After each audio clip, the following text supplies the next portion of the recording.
Hello, मैं Manoj Kumar, assistant professor chemistry, government college Kota. आप सभी के सामने बीएससी पार्ट फर्स्ट के इस टॉपिक पे, इसका नाम है इफेक्टिव न्यूक्लियर चार्ज, प्रभावी नाभिकीय आवेश, को हम पढ़ेंगे। जैसे कि मांग आई थी कि एक तो इलेक्ट्रॉनिक कॉन्फ़िगरेशन और प्रभावी नाभिकीय आवेश हमें सर दोबारा से थोड़ा समझाएं। तो प्रभावी नाभिकीय आवेश को दोबारा से हम ये पढ़ रहे हैं। ये सीखना बहुत ज़रूरी है कि आखिर ये प्रभावी नाभिकीय आवेश का मीनिंग क्या है। प्रभावी जो इफेक्टिव रहता है, नाभिकीय आवेश वो नाभिकीय आवेश जो कि प्रभावी रहता है। देखिए, थोड़ा थोड़ा हम इसको इबारत के रूप में अगर लिखने का भी होगा तो भी हम इसको समझ के लिखेंगे। पहले थोड़ा सा इसको समझ लेते हैं ताकि आपको क्लियर हो जाए। किसी परमाणु में इलेक्ट्रॉन की ऊर्जा या तो उसकी परमाणु क्रमांक पर डिपेंड करती है या फिर उसकी क्या करती है, ऊर्जा पर डिपेंड करती है। Z² अपॉन N², जो उसको हम ऊर्जा जो होता है ना, ऊर्जा का जो इसकी जो डिपेंडेंसी है वो परमाणु क्रमांक या उसकी ऊर्जा स्तर पर डिपेंड करती है, Z² बटा N² पर। अब चूंकि प्रभावी नाभिकीय नाभिकीय आवेश जो होता है, प्रभावी नहीं, केवल नाभिकीय आवेश Z मुख्य क्वांटम संख्या की तुलना में अधिक तेजी से बढ़ता है। ठीक है, नाभिकीय आवेश क्या होता है, मुख्य क्वांटम संख्या की तुलना में तेजी से बढ़ता है। यार ऐसा माना जाता है कि परमाणु से इलेक्ट्रॉन को निकालने के लिए जरूरी ऊर्जा परमाणु संख्या बढ़ने पर लगातार बढ़ती जाती है। वास्तव में परंतु ऐसा नहीं पाया जाता। हाइड्रोजन लिथियम की आयनन ऊर्जा की तुलना से ये स्पष्ट होता है। इनकी आयनन ऊर्जा क्रमशः 1213 और 520 किलो जूल पर मोल पाई जाती है। लिथियम की कम आयनन ऊर्जा दो कारणों से है। फर्स्ट होती है 2s इलेक्ट्रॉन की नाभिक से औसत दूरी 1s इलेक्ट्रॉन की अपेक्षा अधिक है, तथा दूसरा है लिथियम में 2s1 इलेक्ट्रॉन 1s2 इलेक्ट्रॉनों की आंतरिक क्रोड से प्रतिकर्षित होता है। देखिए, समझो इस बात को। अगर कोई पूछता है कि लिथियम की कम आयन ऊर्जा क्यों है, तो पहली बात तो हम कहेंगे कि 2s इलेक्ट्रॉन की जो नाभिक से औसत दूरी है वो 1s इलेक्ट्रॉन की अपेक्षा अधिक होती है। अब इलेक्ट्रॉन की अपेक्षा अधिक होती है, ठीक है, दूरी, और लिथियम में 2s1 इलेक्ट्रॉन 1s2 इलेक्ट्रॉनों के आंतरिक कोर से प्रतिकर्षित होता है। अब इस पूरी चीज़ को हम इससे समझ सकते हैं कि हाइड्रोजन परमाणु की पहले देखे बात, हाइड्रोजन परमाणु में एक ऐसा क्रोड पूर्णतः अनुपस्थित होता है। पहली बात तो इस प्रतिकर्षण के कारण 2s1 इलेक्ट्रॉन अपेक्षाकृत अधिक आसानी से परमाणु से निकाला जा सकता है यदि इसकी तुलना उस स्थिति से की जाए जब परमाणु में क्रोड अनुपस्थित रहता। बात समझ रहे हो? दोबारा से देखेंगे हम।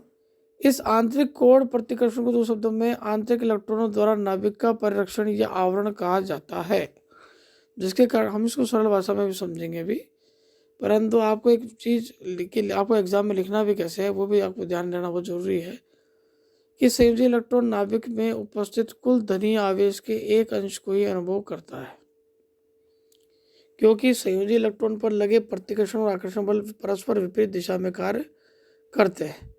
कुल प्रतिकर्षण बल नाभिक में कुल कुछ प्रोटॉनिक आवेश के बराबर आकर्षण को संतुलित कर देता है। इस संतुलित होने वाले प्रोटॉनिक आवेश को परीक्षण आवरण स्थिरांक कहते हैं तथा इसे S के द्वारा व्यक्त किया जाता है। देखिए, ये आपका सेंटर में आपका क्या है, नाभिक है, ठीक है। इस नाभिक का इस जो बाहर की तरफ जो इलेक्ट्रॉन है E, इससे ये क्या करता है, इसको ये आकर्षित करता है। क्लियर होगी बात? करता है। अब चूंकि बीच में एक ऊर्जा स्तर के अलावा दूसरे ऊर्जा स्तर के भी होते हैं, तो ये आंतरिक कोशों के जो आपके ऊर्जा स्तर होते हैं, इन ऊर्जा स्तरों पर इलेक्ट्रॉन, इनमें भी कक्षकों में इलेक्ट्रॉन रहते हैं, तो ये आंतरिक कोशों के जो इलेक्ट्रॉन होते हैं ये बाहर के जो आपके इलेक्ट्रॉन हैं इससे क्या करते हैं, प्रतिकर्षण करते हैं। और ये प्रतिकर्षण जो होता है, ये प्रतिकर्षण क्या है, इलेक्ट्रॉन से इलेक्ट्रॉन के मध्य जो होता है, ये जो पहले से जो आपका प्रभावी नाभिकीय आवेश चला आ रहा था, जो इस इलेक्ट्रॉन को, जो बाहर के जो इस इलेक्ट्रॉन को आपके खींच रहा था, उसके इफेक्ट को क्या कर देता है, ये कम कर देता है। तो कुल मिला के जो रिजल्टेंट जो आपका इफेक्ट रह जाता है, जो नाभिक का जो इफेक्ट अब रह जाता है किस पर, बाहरी इलेक्ट्रॉन पर, तो वो जो आपका जो इफेक्टिव जो कुल मिलाकर इसको कहते हैं, कुल मिलाकर इतना इफेक्ट से ये नाभिक इसको आकर्षित कर रहा है, तो ये आपका जेड स्टार या जेड इफेक्टिव कहलाता है, जिसे कहते हैं हम परीक्षण प्रभावी नाभिकीय आवेश जो होता है ना, वो आपका जेड इफेक्टिव कहलाता है।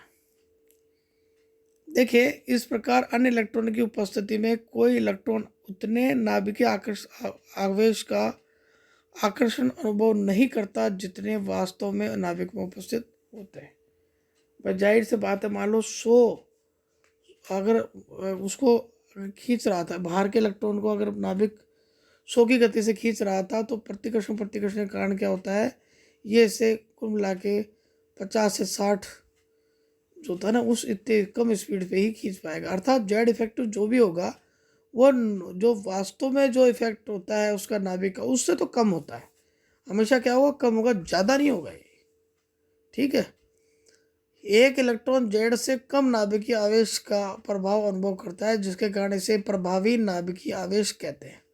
यही कारण है कि लिथियम की इतनी कम आयनन ऊर्जा इकाई धनावेश से अधिक व 2 से कम नाभिकीय आवेश के अनुरूप होती है, जबकि उसके नाभिक पर 3 इकाई धन आवेश होता है।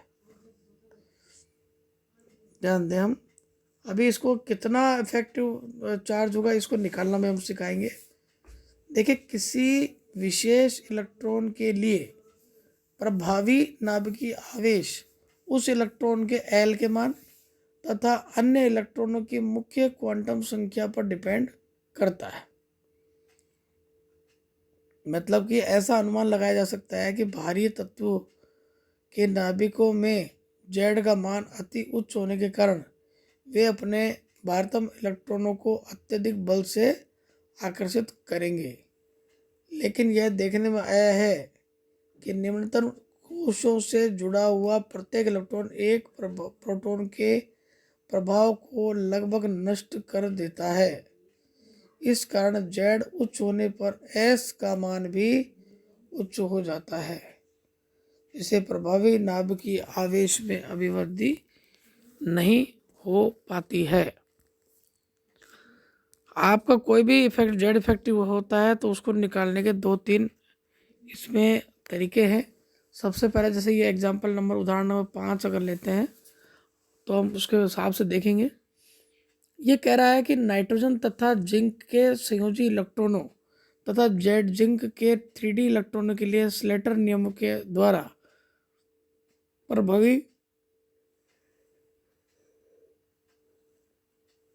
प्रभावी नाभिकीय आवेश की गणना करनी है। देखिए, सबसे पहले तो आपको इलेक्ट्रॉनिक विन्यास लिखना है किसका, नाइट्रोजन का। इसके बारे में पूछा है तो 1s2 2s2 2s2 2p3 अर्थात 2p संयोजी इलेक्ट्रॉन है, समझ गया। और कितने इलेक्ट्रॉन है इसके अंदर, 2 2s इलेक्ट्रॉन तथा 2 2p इलेक्ट्रॉनों का परिरक्षण। अब आपको क्या इनके जो सांख्यिकी मान जो है वो याद रखने पड़ेंगे कि यदि आपको अगर ये पता नहीं पड़ेगा कि उसका जेड इफेक्टिव का मान निकालने के लिए क्या क्या किया जाता है। देखिए, तो इसके नियम आप पढ़ लेते हैं, उसके बाद में इसको हल करेंगे। देखिए, सबसे पहले परमाणु के इलेक्ट्रॉनिक विन्यास को हम निम्न क्रम तथा समूह में लिख देंगे।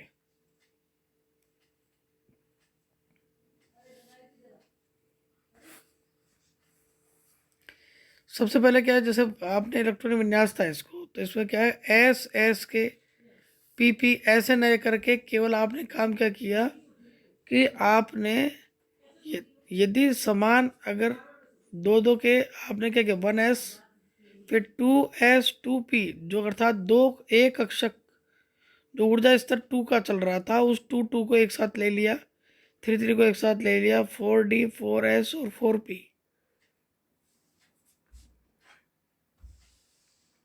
मतलब d को आप हटा दोगे, केवल s और p के अगर आगे यदि n का मान समान है तो उसको एक ही आपको क्या कोष्टक में रखना है। तो 1s हो गया, 2s 2p हो गया, 3s 3p हो गया, 4d अलग होएगा, 4s 4p 4d, ठीक है, 4f हो गया और 5s 5p। इस प्रकार से हम इसको पूरे इलेक्ट्रॉनिक विन्यास को हम लिख लेंगे। दूसरा, किसी विशेष इलेक्ट्रॉन से बाहर पड़ने वाले इलेक्ट्रॉनों का कोई परिरक्षण प्रभाव नहीं होता है, ये ध्यान रखिए। अर्थात s के लिए उसका योगदान 0 होता है। दोबारा देखें इसको, किसी विशेष इलेक्ट्रॉन से बाहर पड़ने वाले इलेक्ट्रॉनों का कोई परिरक्षण प्रभाव नहीं होता है। तीसरा, एक ही समूह के अन्य इलेक्ट्रॉनों का परिरक्षण 0.35 प्रति इलेक्ट्रॉन होता है। यह आप याद रखेंगे। 1s कक्षक के में यह परिरक्षण प्रभाव 0.30 होगा।